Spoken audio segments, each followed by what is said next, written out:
SureDog.com here with Julie Kedzie. An amazing performance tonight. Came up a little short at the end. You know, you called it a brain fart, and you know, kind of take us through your performance tonight, what you think of it, and your thoughts now that you've had a little bit of time to reflect. Well, I mean, I'd like to see the fight, obviously. I haven't seen it yet, but during the fight, I felt that I was winning the first round.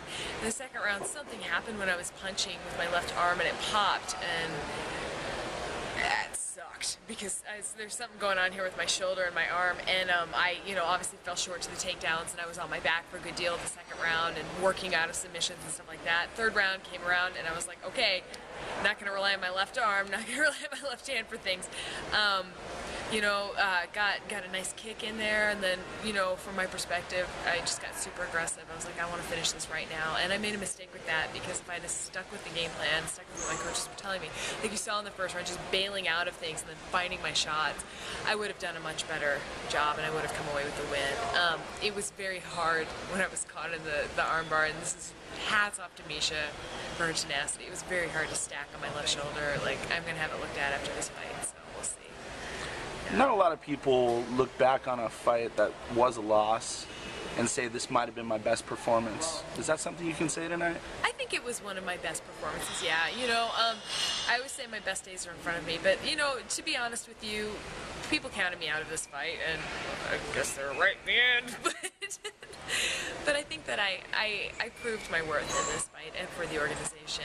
You know, my Alexis Davis fight was a snooze fest, and at least I showed people that I can perform and that I'm a good fighter and I want to rock it.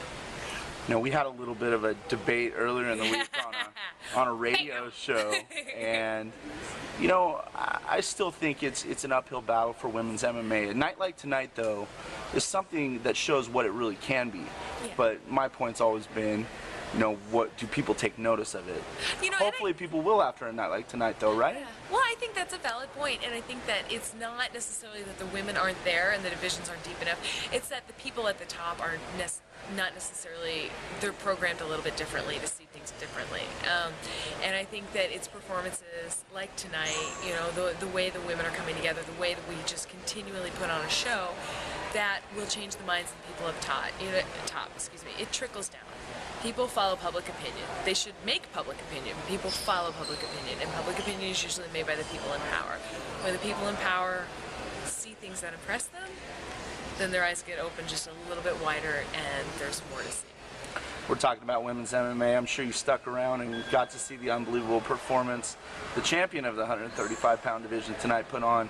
One of your teammates, maybe not a loose teammate, Sarah Kaufman from Adam Zuchek's gym, but still affiliated with your gym, Jackson's MMA. She is, you know, a legitimate top of the, you know, food chain type 135-pound fighter, and she got run through tonight in less than a minute. That was such a flattering way of putting that. Come on now, Greg. Come on.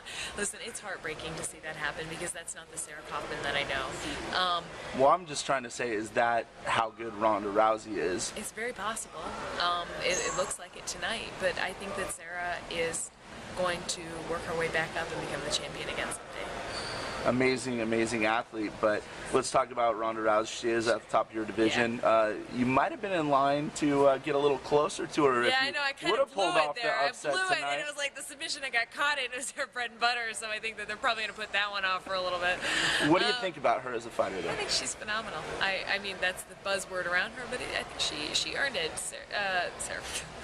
Ronda Rousey is an incredible athlete, and I think that we're all blessed that she's a part of our division, and I'm really happy that she decided to make the transition to MMA, because I think that she brings all of us a little bit higher. Now, another thing I wanted to talk to you about, we've been friends for a while. Yeah. You came out and were pretty open about some really tough issues you've gone through in your life coming up to this fight. It took a lot of courage to do that. I mean, what were you hoping to gain, and did you just want to bring some awareness to these kind of issues? You know, to be honest, I had no issue-driven agenda at all with that interview. Loretta and I were talking, and one thing led to another, and I really opened up to her. And I'm not ashamed that interview came out. It seems, you know, reading it in print, it seems a lot more dramatic than the conversation I was having. Like, you know, and it's kind of shocking actually to look back and see the things that you put yourself through. But yes, I am definitely a recovering bulimic. I've struggled with eating disorders for most of my life, and well, not most of my life, but for, you know, almost a decade. And you know, it's an uphill battle. I'm still struggle with it to this day, but I'm confident in myself, and it's my ability to fight that I think helped really put me on the right path to recovery. And I think that when you're struggling with something like that, it's because I don't want to say it's a loss of identity, but you're trying to find something. And what I found was mixed martial arts. What I found was fighting, and that's what I owe my life to. So I hope to continue to fight.